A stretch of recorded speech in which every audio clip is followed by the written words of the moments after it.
is Roger Green, host of the Surfing the NASH Tsunami podcast. At least that's our name for now. This weekend, we are offering 7 conversations from episodes 29 and 30, our real-time coverage of EASL Congress 2023. Plus, on Tuesday, we will be reposting episode 28 with Mike Betel from the Fatty Liver Alliance and I, interviewing Dr. Tetiana Deshko, Director of Programs at the Alliance for Public Health in Ukraine. These episodes speak for themselves, so I'm going to keep the introduction short and sweet, leaving more time for the conversations themselves. This is the first of 4 conversations held after the Saturday Late Breakers with key opinion leaders Hannes Hagström and Michelle Long, entrepreneur and epigenetics advocate Rachel Zayas, and patient advocates Jeff McIntyre of the Global Liver Institute and Mike Betel of the Fatty Liver Alliance. Like our first conversation from Saturday morning, this starts with me asking each panelist to share a word or a short phrase that captures their feelings about the event. Same question, but different answers. Even from Mike and me, who were part of both conversations. From there, we go on to discuss some implications of the Nomenclature Rollout that morning. For a variety of reasons, the entire community looked forward to this meeting with an intensity and excitement I, at least, had not seen at previous events.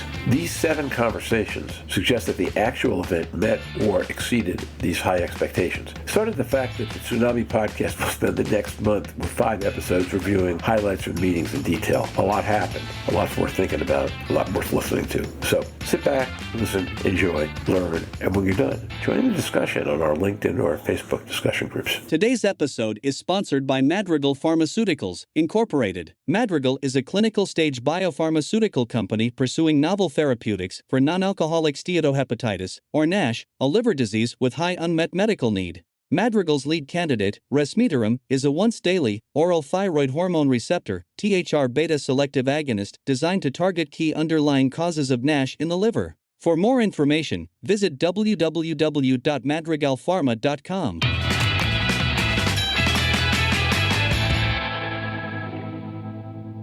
I'd like to ask each of you to use a word or a short phrase with no explanation that describes how you feel about this conference, it being over. And then after that, we'll go back and talk about why people chose the words they used, and then we'll dive into some of the events. Brave one, go first. Hannes Hagström.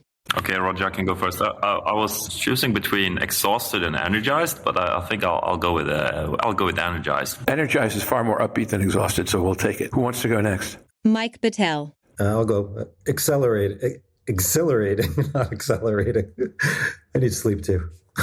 It should be noted that Mike said exhilarated on the podcast earlier this morning, but he said it correctly the first time. Okay, next. Rachel Zayas. Innovative. I like it. Michelle Long. I'll go.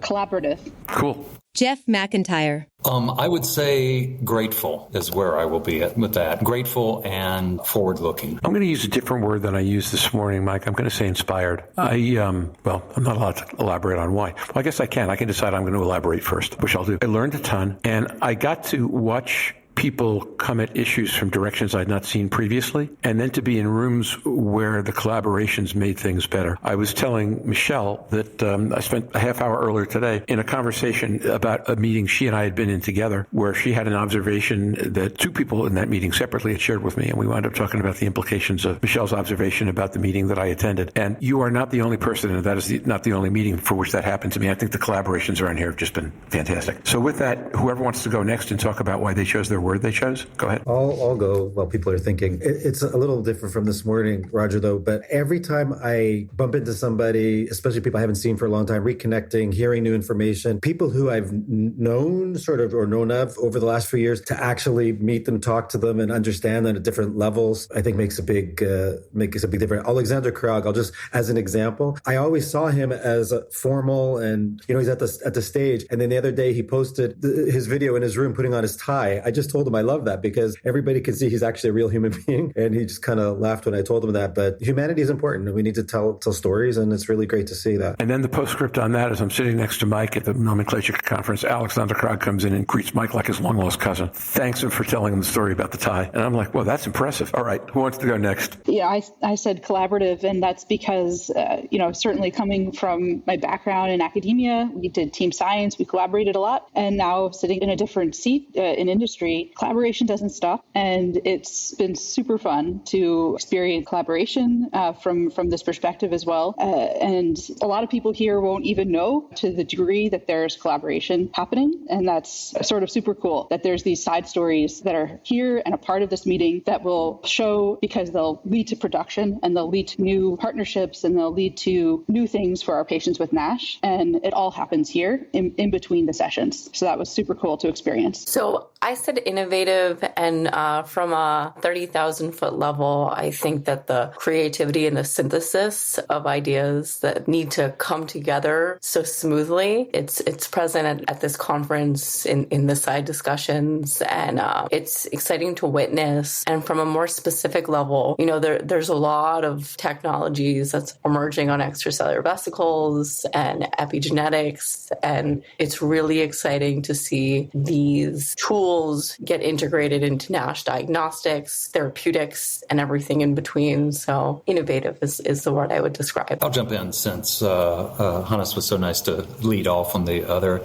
The word I had chosen was grateful, and I think it's really easy to see from a patient perspective to see the challenges outweighing everything else that we face coming into this. I mean, we had the news on Thursday from the FDA, from their response letter to Intercept. We've got some confusion around nomenclature. We've got a push, impacts on clinical trials. It's so easy to see that sort of thing. But at the end of the day, the thing that pushes patients is hope and aspiration that there's going to be a better day ahead. And so as I've come into the conference, my sense of gratitude, of gratefulness has really been significant for International NASH Day. We went from 70 partners to over 100, almost 105 partners internationally. And at this conference, I've been able to actually hang out and spend time with some of those new international partners. I just came from this really great conversation with our partners in Dhaka in Bangladesh, who did just amazing things for International NASH Day. And it's really humbling to be able to sit with providers and patients that are really kind of on the front lines of this in places that are really high-risk populations in worst-case scenarios. And so I'm just very grateful to be able to be here and hope that we can serve those populations better. Yeah, I guess it's my turn. So I was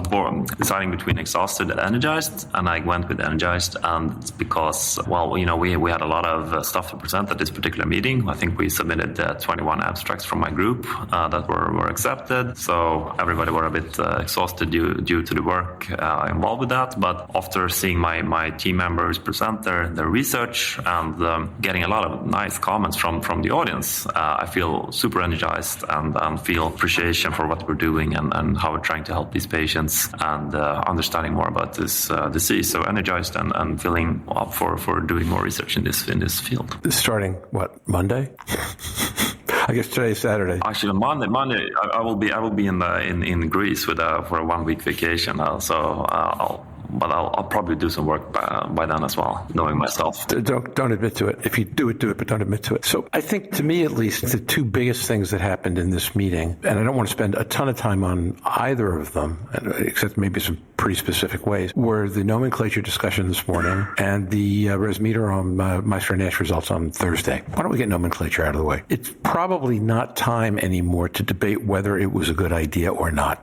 But I think it is worthwhile to think a little bit about what are the next steps and challenges that we're going to have to deal with to make this work, and how do we all do that? And we come from a bunch of different perspectives. I guess I count Jeff and Mike as patient advocates, but after that we have 4 different perspectives and 4 different people. So whoever wants to talk about what you see the nomenclature change as placing on you in terms of opportunities or responsibilities or needs. Brave one, go first. Yeah, sure, I can start. So we're already trying to do some epidemiology work here where we look at patients who have coding for, they have diagnosis of both NAFLD and ALD during their patient journey, and also trying to include some biomarkers for alcohol consumption to see what that does with your prognosis. And from that point, I think it's really important that we try to separate these two conditions, because because the natural history is so very different between patients that are in those part of the spectrum. But then, of course, there are these patients in the middle that we have some more problems with. Yeah, that was what I was going to ask you about when you said separate. It seems to me that we haven't had a problem keeping them separate, but the idea that we now have this category that is mixed, and really mixed on a sliding scale almost. How do you anticipate managing that in research? So it's always super tricky. So this is part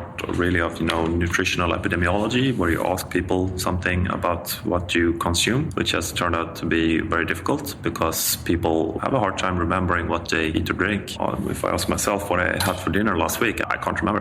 When it comes to alcohol, you also have this stigma, of course, that you might feel your doctor is going to look down on you if you actually report your actual consumption, even if it's not super high. So it's extremely tricky. And of course, it varies over life course. Some patients, they only drink on a Friday, but they drink a lot on left Friday. And some people, it's extremely heterogeneous and very difficult to measure. I think biomarkers can take us somewhere in that, but those biomarkers are also, the downsides is to you also just measure the current consumption and not what you drank 1 year ago. So I think it's always going to be a tricky topic in this field that we will never get 100% around. So in that regard, do you view the nomenclature change on that particular subject as a step in the right direction, a step in the wrong direction, or just a step with not necessarily in either direction? I think it's a step in partly the right direction because now at least we're sort of acknowledging it in this MAT-ALD definition, that there are people within the spectra, those with pure, if you want to call it that, NAFLD, and those with pure ALD. Now at least we acknowledge that there are a lot of people in the middle,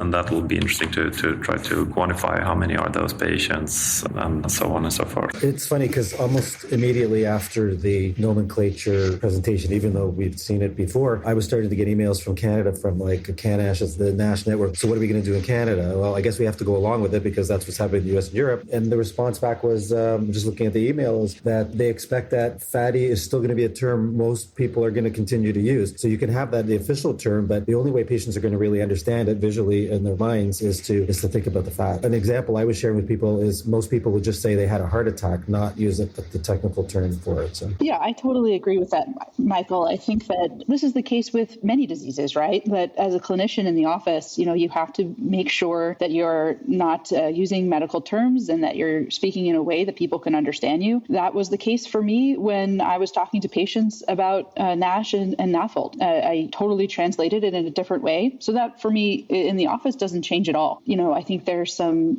clarity around who's included with this positive definition. So I think that can be helpful. It's important just to remember the things that this nomenclature doesn't solve. I mean, we still have a condition that doesn't have approved therapies. We still have a lot of patients, a lot of providers who don't know about this disease, who don't acknowledge it as a disease. That's not going to change magically, certainly with this nomenclature change. And we still have to biopsy people for diagnosis of MASH or NASH. So that also didn't change at all. It's really interesting. Now we have a highlight on patients who have alcohol-related liver disease, who have also metabolic risk factors, and we can argue about how they described MET-OLD or should it have been the other way around. But in the end of the day, it doesn't matter. I mean, there are certainly people that are high risk. That's already been reflected in the AASLD guidelines, where they look at people who are at higher risk of having NASH within the NAFLD category or the NASH category, and as people who are already drinking on the upper level within NASH. There is this recognition that alcohol is contributing, even for people who probably fall in the MASLD category. So hopefully this will mean there's better characterization of alcohol use in our studies. But of course, I hear you, Hans, it's just hard in epi research. That's also my world, to a large extent. So it's really hard and it hasn't been well characterized. But now this is the opportunity to do better. So it's a little difficult to know where the point is to jump off in this. And so let me stick with something that's entirely practical. I think it is incredibly disappointing that the group moving forward with the nomenclature change has chosen to announce this without an implementation plan in place. And so, as you guys know,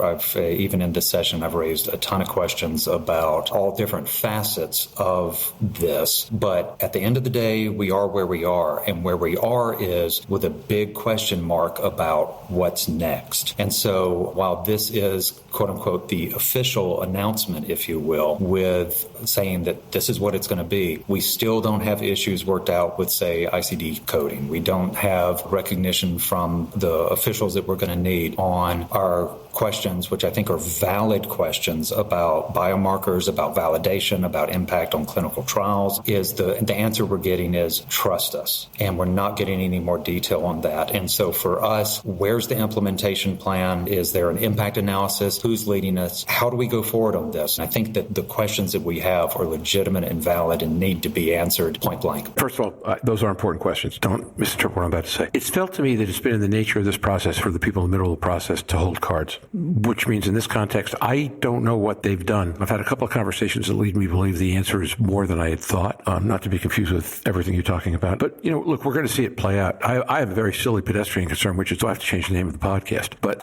we're joking with the idea that I should change it to Surfing at Massel Beach, but that doesn't have the kind of growth in the disease class that we have if we call NASH a tsunami. My bigger concern is, and Michelle, this goes back to what you said, which is that we're about to start asking primary care doctors around the world to talk to their patients about this disease that they're not really comfortable with in the first place. When I was in marketing research, this would have scared me to death. I'm 6 months from market, and now I've got to rethink what am I going to say to primary care. That would be a concern to me. And to me, that's the most patient-centric concern of all, because if we can't get frontline treaters to communicate it to patients, then that's a lost opportunity. I don't know that it won't be okay. As I say, I don't know what work has been done. I'm sure that Madrigal has seen this coming, and they are really smart and savvy people. But these questions we're going to have to track as time goes by. Yeah, I'll jump in response to that. I agree with you. I think that there is a question of transparency going forward, and I'm going to appreciate the ability to have kind of confidential discussions. But as I raised in the session, our understanding was that any change would result in biomarkers having to be revalidated. What we were told today is, trust us, they won't. I think there is also an immediate concern that could this lead to delays in, for instance, Madrigal's drug being approved? We don't know that. We don't know whether it could lead to delays in if there's a company that's in phase 2 getting ready to recruit for a large-scale biopsy-driven clinical trial. Could it result in a delay there for that? And it's not that we are jumping to conclusions about the answers and saying this must not be. What we are saying is that we need to better understand the questions that need to be asked. There hasn't even been the announcement of an impact analysis that, oh, hey, we hear you and we're going to answer those questions. It just seems incredibly discouraging. Today's episode has been sponsored by Madrigal Pharmaceuticals, Incorporated. Madrigal is a clinical-stage biopharmaceutical company pursuing novel therapeutics for non-alcoholic steatohepatitis, or NASH, a liver disease with high unmet medical need. Madrigal's lead candidate, resmetirom, is a once-daily, oral thyroid hormone receptor, THR-beta selective agonist designed to target key underlying causes of NASH in the liver. For more information, visit www.madrigalpharma.com.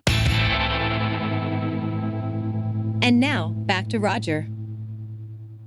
We hope you've enjoyed this recording. If you have any questions or comments about the content of this conversation or the entire episode, please put them in the review section of the page from which you downloaded this conversation, or send an email to questions@surfingnash.com. Next week begins our 5-episode review of key EASL Congress findings. Also, keep an eye and ear out on LinkedIn and Facebook for invitations to share your thoughts on our upcoming brand change, given that, as people keep writing, and I quote, "NASH is dead. Long live MASH and Massel," end of quote. So until then, stay safe, surf on. If you're in the States, enjoy the July 4th weekend, and we'll see you on the